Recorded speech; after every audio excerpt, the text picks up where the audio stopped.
नमस्कार। आज का हमारा वीडियो कक्षा 8 के लिए है। कक्षा 8 में हम लोग हिंदी साहित्य का एक पाठ पढ़ रहे हैं जिसका नाम है आदमखोर शेर। आदमखोर शेर जो डाक बंगले के चारों तरफ घूमता रहता है, और इसमें ये भी बताया गया डाक बंगले के चारों तरफ घूमता रहता है और उसने डाक बंगले के चौकीदार असलम की गाय को मार दिया है। सरवन और उसके साथी यानी लेखक दोनों उसका शिकार करने के लिए जंगल में जाते हैं। जंगल में पहुंचकर सरवन, जिसके पास बंदूक होती है, वो एक मचान बनाता है। मचान बना करके उस मरी हुई गाय के देखने लगता है कि यहीं पर वो शेर अपना भोजन करने आएगा। इसके बाद क्या होता है कि जब मचान बन जाता है तो सरवन ये कहता है अपने मित्र से और असलम से कि अब तुम दोनों वापस चले जाओ। परंतु ना तो असलम वापस जाने को तैयार होता है और ना ही उसका मित्र, क्योंकि रात हो चुकी रहती है और चारों तरफ जंगली जानवरों का खतरा रहता है। और सबसे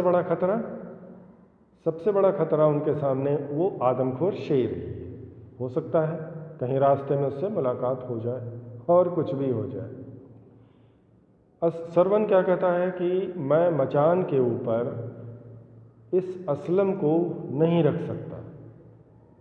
तो उसके मित्र ने पूछा कि ऐसा क्यों? सरवन ने बताया कि पिछली बार जब हम शिकार खेलने आए थे तो मैंने सरवन को टार्च देकर ये बोला था कि तुम जब कोई जानवर आएगा तो तुम उसके ऊपर टार्च दिखाना, तो मैं उसका शिकार करूँगा। परंतु सरवन इतना घबरा गया किसी जानवर के आने पर, शायद वो शेर या चीता था, इतना घबरा गया कि उसने जानवर को टार्च दिखाने के बजाय मुझे टार्च दिखाना शुरू कर दिया, जिस वजह से हड़बड़ी में, और शायद मचान इतना मजबूत नहीं बना था, हम दोनों उसी जानवर के ऊपर आके गिर पड़े। हमारा उसके ऊपर गिरना था कि शेर भी घबरा करके भाग गया। इसलिए मैं इस व्यक्ति को अपने साथ नहीं रख सकता। सरवन के मित्र ने असलम को समझाया। असलम वापस तो नहीं गया, परंतु सामने के ही एक पेड़ के ऊपर चढ़कर बैठ गया। अब आगे क्या होता है हम लोग इस आगे के आज के वीडियो में देखेंगे। तो चलिए हम लोग एक एक लाइन करके इसको आगे बढ़ाते हैं। अब आगे देखते हैं हम लोग। लेखक कह रहे हैं कि कुछ देर के बाद सूरज डूबने से पहले हम उस स्थान पर पहुंच गए जहां असलम की गाय मरी पड़ी थी और जिसका कुछ हिस्सा शेर का भोजन बन चुका था। लेखक कह रहे हैं जिस जगह पर सरवन ने हमें बताया था, असलम ने हमें बताया था कि उसकी गाय मार दी गई है, उसी जगह पर हम सूर्य ढलने से पहले पहुंच चुके थे। लेखक कह रहे हैं कि गाय वहीं मरी पड़ी थी, उसका कुछ हिस्सा शेर ने खा लिया था और बाकी शेष हिस्सा वहीं पर पड़ा हुआ था जिसे वो शेर खाने के लिए आने वाला था। अब शेष भाग खाने रात के समय अवश्य आएगा, इसका स्वरन को पूरा विश्वास था। स्वरन ने यह पूरा अनुमान लगा लिया था, उसे अनुभव था कि किस तरह से जानवर कार्य करते हैं। तो उसे पता था कि अब रात के समय ये जानवर भोजन करने जरूर इस बची हुई गाय को खाने अवश्य आएगा। ऐसा विचार करके दोनों वहीं पर रुकने का प्लान करते हैं। अब देखिए क्या करते हैं। पूरा विश्वास था। गाय की लोथ के आसपास 5-6 वृक्ष थे। लोथ का मतलब मरा हुए जानवर का मांस।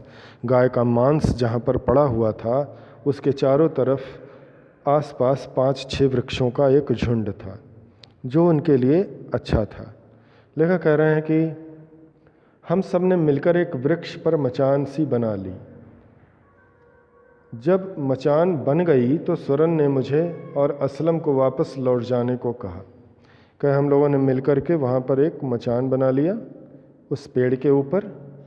और मचान किसे कहते हैं? खेत की रखवाली या शिकार के लिए बांस आदि के बनाया गया ऊंचा आसन। वहीं पर बैठ गए और उसके बाद उन लोगों ने क्या किया, स्वरन ने क्या कहा कि तुम दोनों अब यहाँ से वापस चले जाओ। परंतु दोनों को ही डर था उस जानवर का, इसलिए दोनों जाने को तैयार नहीं हुए। स्वरन ने यह भी कह दिया कि मचान के ऊपर मैं चौकीदार असलम को नहीं रख सकता, और उसने उसका वजह भी बताया किसी जंगली जानवर की प्रतीक्षा कर रहे थे और उसकी वजह ये मैंने आपको बताया था। फिर अब आगे क्या होता है इसको देखते हैं। करें असलम उस समय वापस तो नहीं लौटा, परंतु हमसे ज़रा दूर किसी बड़े पेड़ पर चढ़कर बैठ गया। लेखक कह रहे हैं कि असलम जो था वो हम लोगों से दूर तो नहीं गया, यानी कि वो घर वापस तो नहीं गया, परंतु वहीं पर थोड़ी दूर पर एक बड़ा सा पेड़ था। असलम उसी पर चढ़कर बैठ गया। हम भी अपने चारों ओर कंबल लपेटकर बैठ गए। लेखक कह रहे हैं कि हम और स्वरण दोनों ही अपने चारों तरफ कंबल लपेट करके बैठ गए। ठंड का दिन था, फरवरी का महीना। कंबल लपेटकर बैठ गए। जंगल की शाम की एक विशेषता यह है कि जब वहाँ सूरज छिपता है तो अंधेरा जल्दी ही पूरे जंगल को अपनी काली चादर में लपेट लेता है। लेखक बता रहे हैं कि जंगलों की शाम की सबसे बड़ी विशेषता ये है कि जैसे ही सूर्यास्त होता है तो वहाँ पर अंधेरा सबसे पहले हो जाता है। क्यों? क्योंकि चारों तरफ वृक्ष होते हैं और वृक्ष की छाया होती है। तो वृक्ष की छाया, एक तो अंधेरा, सूर्यास्त हो जाना, प्रकाश का स्रोत समाप्त हो जाता है, और उसके बाद फिर पत्तों की छाया की वजह से पहले ही छाया अंधेरे में ही होती है। तो दोनों को मिला करके क्या हो जाता है कि पूरा का पूरा वृक्ष और अंधेरा अंधकार ही अंधकार हो जाता है। तो इसलिए लेखक ये बताना चाहते हैं कि ऐसे समय में चारों तरफ बड़े रहस्यमयी अंधेरा छा गया। ये किसी भी जंगल की एक विशेषता होती है, ठीक है। तो अंधेरा जल्दी ही पूरे जंगल को अपनी काली चादर में लपेट लेता है। ऐसा मालूम पड़ता है जैसे अंधेरे ने एक काले रंग की चादर ओढ़ ली है और ओढ़ करके चारों तरफ अंधकार ही अंधकार फैला दिया है। आगे देखते हैं। सूरज छिपने के तुरंत बाद चांद निकल आया। लेखक बता रहे हैं कि जैसे ही सूर्यास्त हुआ, पूर्णिमा के यानी शुक्ल पक्ष का समय था और जल्द ही चंद्रमा उदित हो गया। चारों तरफ मूनलाइट दिखने लगी। उनकी रोशनी में लगा चारों ओर कब्रिस्तान जैसी स्तब्धता थी। स्तब्धता मतलब शांति। चारों तरफ इतनी शांति थी जैसे सभी लोग सोए हुए हैं। लेखक एक उदाहरण दे रहे हैं, यानी कब्रिस्तान का, जहाँ पर कोई किसी को डिस्टर्ब नहीं करता, सब चुपचाप अपनी कब्रों में सोए रहते हैं। लेखक कह रहे हैं ठीक उसी प्रकार रहस्यमयी वातावरण, चारों तरफ अंधकार ही अंधकार छाया हुआ था। लेखक ऐसा हमें बता रहे हैं। ये पूरा वातावरण एक रहस्यपूर्ण बनता जा रहा था, जिसको देख करके हमारे मन में विचित्र सा भाव उत्पन्न हो रहा था। लेखक करें धीरे धीरे समय बीतने लगा। चारों ओर कब्रिस्तान जैसी स्तब्धता, जैसे कोई जीव जंतु इस जंगल में रहता ही ना हो। यानी इतनी शांति थी कि किसी भी जानवर के बोलने या आने की आवाज़ तक नहीं हो रही थी। मैं अपनी और स्वरण की सांसों की आवाज़ें भी सुन सकता था। लेखक कह रहे हैं कि इतनी शांति थी कि मैं और मेरा मित्र स्वरण जो अपनी सांसें ले रहे थे, उनकी आवाज़ भी मुझे साफ साफ सुनाई दे रही थी, सुन सकता था। यह खामोशी भी एक तरह की भ्रम ही पैदा कर रही थी। कह रहे ये जो खामोशी होती है, लेखक कहना चाहते हैं कि ये जो खामोशी थी हम दोनों के बीच एक भ्रम, कन्फ्यूज़न उत्पन्न कर रही थी। यानी कि हम ये नहीं समझ पा रहे थे कि हम क्या कर रहे हैं। भ्रम उत्पन्न करती है। लेखक इसे भ्रम का नाम दे रहे हैं, भ्रम की संज्ञा दे रहे हैं। मुझसे अनजान और मेरी आँखों से परे मांसाहारी जानवर अपनी खुराक की तलाश में इधर उधर घूमते अवश्य डोल रहे थे। लेखक कह रहे हैं कि हम चुपचाप बैठे हुए थे। हम लोग यहाँ बैठे हैं इस बात से पूरी तरह अनजान थे उस जंगल के जानवर, और हम लोगों को भूल करके वे चुपचाप अपने भोजन की तलाश में लगातार इधर उधर भटक रहे थे, जिनको हम लोग आराम से कभी कभी चांदनी रात में यानी मूनलाइट में देख पा रहे थे। अचानक एक गीदड़ की आवाज़ जंगल की खामोशी को तीखी छुरी के वार की भांति चीरती हुई निकल गई। यानी कह रहे हैं कि अचानक एक गीदड़ की आवाज़, गीदड़ एक जानवर होता है, कह रहे हैं उसकी आवाज़ इस घनी स्तब्धता यानी पूरी शांति को भेदती हुई एक छोर से दूसरे छोर पर चली गई। यानी जंगल के एक तरफ से उसने चीखा और दूसरी तरफ उसकी आवाज़ बड़े आराम से चली गई। क्योंकि पूरी शांति थी और किसी ने उस आवाज़ को फैलने से रोका नहीं। लेखक कह रहे हैं बू हू गीदड़ आम तौर पर झुंड में रोते हैं। लेखक कह रहे हैं गीदड़ों का एक समूह होता है, क्योंकि गीदड़ बहुत डरपोक जानवर होता है, तो वो उसको भय होता है, तो वो समूह में रहते हैं। कह रहे वो गीदड़ आम तौर पर झुंड में रहते हैं, ग्रुप में, पर अकेला गीदड़ जंगल में जब इस तरह बोल रहा हो तो कहते हैं कि यह शेर से मिला हुआ है। लेखक बता रहे हैं कि उनका मित्र इतना अनुभवी था स्वरन, उसने बताया कि गीदड़ हमेशा समूह में होते हैं, झुंड में होते हैं। अगर कोई एक गीदड़ बोल रहा है तो हमें ये समझ लेना चाहिए कि ये शेर के साथ मिला हुआ, यानी शेर का मित्र है। इस तरह की बातें स्वरन ने अपने मित्र से कही। गीदड़ जब किसी हिरन या जंगल के जानवरों को देखता है तो आवाज़ देकर शेर को बता देता है। इसका काम क्या होता है? जो शेर का मित्र बन जाता है गीदड़, तो जब किसी हिरन को या किसी ऐसे जानवर को देखता है जिसे वो शेर उसे खाना चाहेगा, वो आवाज़ दे करके ऐसे उसको बुला लेता है, शेर को बुला लेता है। तो जैसे सभी मांसाहारियों की दावतनामा मिल जाता है। लेखक करें एक विशेष बात यह होती है वो ये कहता है कि आवाज़ देकर शेर को बुला लेता है और उसके बाद क्या होता है, एक विशेष बात यह होती है कि जब शेर शिकार करता है तो जैसे सभी मांसाहारियों को दावतनामा मिल जाता है। दावतनामा मतलब न्योता मिल जाता है। लेखक कहते हैं जब शेर शिकार करता है तो शेर के शिकार के बाद उस शिकार को खाने वालों की कमी नहीं होती। शेर किसी भी जानवर को मारकर पूरी तरह से नहीं खाता, उसके कुछ हिस्से को छोड़ देता है और कुछ हिस्से को खा लेता है। कह रहे हैं कि उसके खाने के बाद गीदड़, जंगली कुत्ते और बचा खुचा मांस गिद्ध खा जाते हैं। शेष जो मांस उस जानवर की चमड़ी में लगा होता है उसे कीड़े मकोड़े खा जाते हैं और 2-4 दिनों के बाद कुछ हड्डियों के अतिरिक्त कुछ भी शेष नहीं बचता, यानी जंगल का वातावरण प्रदूषण रहित हो जाता है। लेखक कह रहे हैं कि जो शिकार शेर करता है तो शेर सबसे पहले उसको खा लेता है, खाने के बाद जो बचता है उसको जंगली गीदड़ और कुत्ते खाते हैं। कुत्ते और गीदड़ खाने के बाद जो बचता है उसको गिद्ध खा जाते हैं। गिद्ध खाने के बाद अब जो बचता है उसमें कीड़े लग जाते हैं और कीड़े उसको पूरा साफ कर देते हैं, खा पी करके समाप्त कर देते हैं। तो जब वो समाप्त कर देते हैं तो उसकी बदबू और वो सब समाप्त हो जाती है और जंगल में प्रदूषण पूरी तरह से समाप्त हो जाता है। स्वरन के ओंठ हिलने लगे, ओंठ हिले शेर। स्वरन ने धीरे से कहा अपने मित्र से, यानी लेखक से, शेर, और साथ ही मुझे एकदम चुप रहने का संकेत करता रहा। और उसने शेर नाम लिया मुंह से और अपनी उंगलियों से मुंह पर रख करके उसने ये भी बताता रहा कि बिल्कुल चुप रहना, कुछ बोलना मत।